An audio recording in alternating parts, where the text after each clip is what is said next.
Kutia e zezë bart shkakun e rrëzimit të avionit të Air India.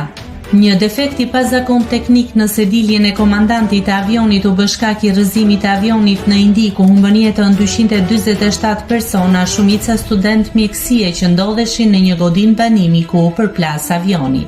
Sipas raportit paraprak të autoritetit indian për hetimin e aksidenteve ajrore, sedilja e komandantit të avionit, ndryshe piloti kryesor, rrëshqiti papritur përpara gjatë ngritjes, duke çuar në humbjen e kontrollit dhe rrëzimin e avionit Boeing 787. Nga të dhënat e kutisë së zezë rezulton se, gjatë ngritjes, sedilja e komandantit u lirua nga vendi për shkak të dështimit të mekanizmit të sigurisë.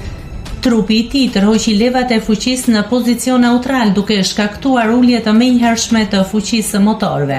Piloti tentoi të rikthej fuqinë, por nuk arriti për shkak të pozicionit të pilotit që bllokonte levat brenda 38 sekondave nga defekti.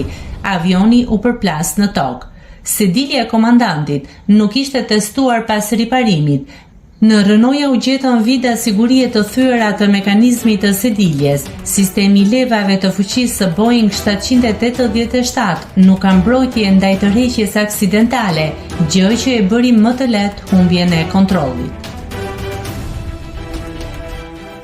Nëse klikoni mbi butonin subscribe, do t'ju shfaqen të gjitha publikimet tona. Ju ftoj t'i bëni subscribe kanalit, të pëlqeni videot dhe të lini komentin tuaj.